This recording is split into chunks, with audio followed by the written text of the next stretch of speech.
Mau ngumpet kemana? Transaksi apapun ketahuan.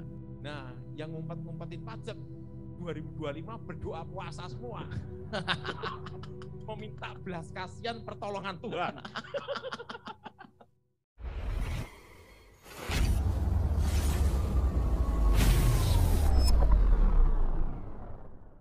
Shalom sahabat KP yang diberkati Tuhan. Kesusahan akan semakin nyata yang disebabkan oleh resesi ekonomi, politik, dan ketahanan pangan. Jangan anggap remeh apa yang kita harus lakukan supaya kita bisa bertahan bahkan tampil beda dengan mereka yang tidak percaya akan hal ini. Mari kita dengarkan ulasan lengkap hambanya Evangelis Dautoni. Semoga memberkati. Kan dari tahun 2020 Jonas ya. Iya Pak. Saya sudah ngasih pemberitahuan Ya. bahwa kita semua harus berkebun Jonas. Nah, kedua, supaya semua itu tidak utang bank. Dan saya juga memberitahu bahwa tahun 2022 ini akan terjadi inflasi 5 tahun. Dampak dari kenaikan BBM itu nanti terasa nanti adalah kira-kira bulan Februari, Maret. Februari, Maret tahun depan ini Pak ya? Tahun depan. Ya. Dan akhir tahun ini nanti akan ada yang namanya suku bunga. Ya Pak. Suku bunga akan naik. Ya. Nah, tahun depan naik lagi.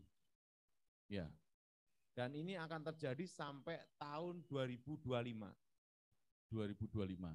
Nah, kenapa sampai tahun 2025? Karena ada namanya masa transisi presiden. Oh iya. 2024 ke 2025. Ya. Dan nanti juga perpajakan akan diperketat. Oh.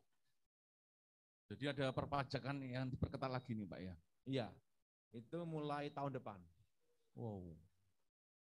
Perpajakan diperketat. Iya Pak. Jadi bagi mereka yang suka ngumpet-ngumpet pajak, lebih baik bertobat duluan. harus jujur ini. Nggak bisa untuk. Karena apa?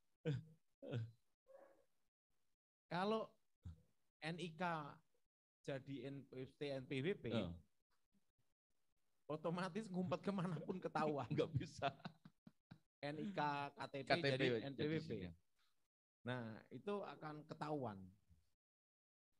Dan semua akan connect gitu loh. Oh iya. Jadi yang ngumpet-ngumpet pajak lebih baik bertobat. Iya, amin. Nah, jadi perpajakan nanti tahun depan akan diperketat, inflasi, terusan pasti akan dampak kenaikan BBM, masih ada namanya Pilpres. Tahun politik. Ya. Jadi tahun depan itu semua bertumpuk puk gitu. Nah, makanya dalam situasi seperti itu, ya, kita harus bertahan apa adanya aja. Jangan terlalu banyak keinginan. Betul. Karena apa? Karena akan terjadi namanya itu tahun politik. Politik. Ya. Dan demo-demo pun, karena kondisi dunia itu seperti ini, lebih baik tidak usah demo, berdoa aja untuk negara kita. Ya Pak. Nah, demo untuk inspirasi boleh ya, tapi jangan anarkis. Betul, jangan sampai. Tapi jangan anarkis. Demo boleh, tapi jangan anarkis. Ya. Tapi daripada demo-demo gitu, lebih baik berdoa untuk kesejahteraan bangsa ini. Ya Pak. Gimana, setuju? Setuju Pak. Ya? Berdoa, karena apa? Kondisi ini bukan hanya Indonesia. Kondisi ini bukan hanya Indonesia, tetapi dunia. Oh iya Pak. Nah, kalau kondisi dunia, ya mau tidak mau kan harus kita terima. Harga pangan itu nanti tahun ini, tahun depan akan naik terus. Makanya semua saya suruh nanam cabai. Saya sudah menanamnya. Saya juga nanam cabai, saya nanam sayur-sayuran. Saya sendiri aja kan juga kalau daun pepaya ngambil dari kebun. Ya. Kan ini kan di ayam gorengnya anak saya kan ada Ada lalapan. Itu dari kebun. Wah. Karena tidak disemprot kimia.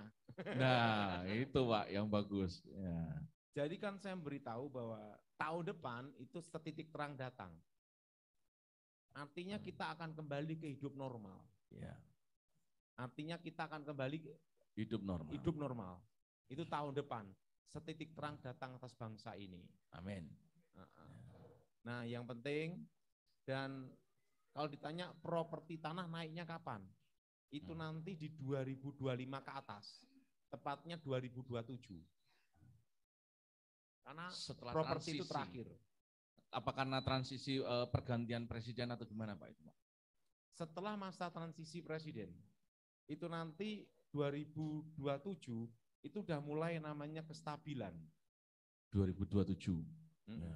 Itu udah mulai kestabilan. Ya. Nah, 2030 itu sudah mulainya stabil menuju 2035. Tahun depan itu udah pemetaan politik. Ya Pak. Saya namanya daftar capres. Setelah itu kenaikan suku bunga.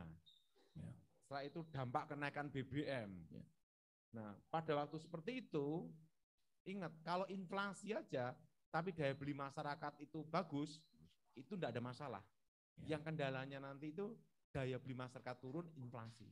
Ya. Itu yang berat. Ya Pak. Nah, saran saya untuk pengusaha menengah ke bawah, jangan buka cabang dulu. Jangan mengembangkan bisnis dulu. Ya. Selama 2 tahun, bertahan dulu apa adanya. Ya, sampai setelah nanti masa transisi. Masih transisi. Nah itu kalau membuka cabang itu ya 2026. Kalau Pilpres yang ada di 2024 itu, kan ada yang memperkirakan ada 3 poros. Ada yang ngomong 2 poros. Tapi yang jelas siapapun presidennya kita dukung. Betul. Yang jadi. Nah ya, pada waktu belum jadi, ribut-ribut bertentangan boleh. Ya. Karena itu punya pendapat masing-masing. Ya. Yang penting jangan tawuran. Ya. Jangan sampai anarkis. Jangan tawuran, jangan massa atau keroyokan. Ya. Beda pendapat boleh. Ya. Tetapi begitu presiden yang terpilih, semua harus bersatu mengkerucut. Gitu. Ya. Menerima dan mendukung. Dan terimalah kenyataan. Ya. Nah, itu. Kalau Ukraina dan Rusia ini memang sengaja dibikin lama. Karena bagi Rusia menguntungkan. Jadi kita berdoa supaya apa yang Tuhan berikan itu yang terbaik. Amin. Nah, saya sudah beritahu cawapres ya. Cawapres. Kalau cawapres itu kemarin itu saya ngomong Gibran. Kalau tidak Gibran, Pak Jokowi sendiri. Ya. Nah, kalau tidak mereka berdua, mereka yang nunjuk siapa orangnya untuk jadi cawapres atau capres. Kenapa? Jangan sampai programnya Pak Jokowi itu berhenti di tengah jalan. Ya. Tapi yang jelas satu, pada waktu 2024 dan 2025, siapapun presiden terpilih, yang jelas pajak akan diperketat. Jadi yang ngumpet-ngumpetin pajak lebih baik tahun ini rapi-rapikan bertobat. Karena tidak bisa lari. Karena KTP, NIK menjadi NPWP. Mau ngumpet kemana? Transaksi apapun ketahuan. Begitu 2024. Nah, yang ngumpet-ngumpetin pajak 2025 berdoa puasa semua. Meminta belas kasihan pertolongan Tuhan. Karena pajak akan perketat. Nah, kalau pajak diperketat, pasti kan ada dampaknya semua. Iya, betul. Nah, jadi nanti uang kita megang sekarang ini 100.000, 5 tahun lagi itu beda lagi. Mungkin nanti kita di pasar itu 5 tahun ke depan 100.000 sedikit. 100.000 itu dikit. Hanya saya khawatir hanya dapat cabai aja. 5 tahun ke depan, lah cabai naik, udah sempat berapa ini cabai? Ada yang tahu? Hah? 80.000. Loh, 80.000. Lah 5 tahun lagi. Wah, dia bisa di atas 100. Jadi yang suka cabai enggak boleh mengunyah, dimut. Apa tanda suatu negara, terutama di Asia, terutama di Indonesia, kalau ada resesi? Di mana-mana buka restoran dan kuliner. Itu tanda resesi.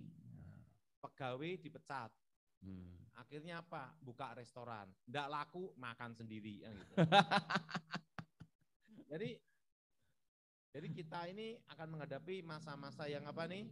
Ya, berat. Makanya saya beritahu, jangan utang bank. Akhir tahun ini bisa 4%. BI rate ya. BI rate-nya. BI rate sekarang kan 3,75. Ya. Nanti bisa naik jadi 4%. Karena The Fed naikkan suku bunga. Nah, tahun depan itu perkiraan saya BI rate-nya itu 5-6%. 5-6%. Berarti debitur, jadi nerima uang, orang utang, itu minimal 2 digit. 11 sampai di bawah 15%. Nah, jadi seperti perpuluhan. Perpuluhan 1 tahun. 1 tahun. Dan 5 tahun ke depan, kemungkinan UMR-nya sudah bukan 1,5 atau 2 juta lagi. Karena inflasi. Jadi intinya nanti 5 tahun ke depan, hampir semua orang yang bekerja bayar pajak. Saran saya sebagai hamba Tuhan, Pak, untuk mempersiapkan saat-saat masa seperti ini ya. Iya, Pak. Kita semua harus berkebun. Ya. Ini pesan saya selalu berkebun terus sampai bosan orang dengar. Kenapa? Karena ini tahun depan tambah susah. Iya. Nah, nanti bayam aja naik kok. Sekarang gini, kalau nanti dampak BBM itu kan 6 bulan. Iya. Kalau 6 bulan itu nanti dampaknya naik, tiba-tiba kalau sampai BBM tidak disubsidi pemerintah. Nah, gimana harga-harga? Yang tidak naik hanya harga diri. Terkhusus untuk anak-anak Tuhan atau orang percaya, kita harus tampil beda. Jangan bersungut-sungut lagi, jangan mengeluh lagi. Inilah saatnya kita andalkan Tuhan. Ya, berharap sepenuhnya kepadanya. Pastikan iman kita bertumbuh di tengah-tengah kesusahan. Ini tidak main-main. Ya.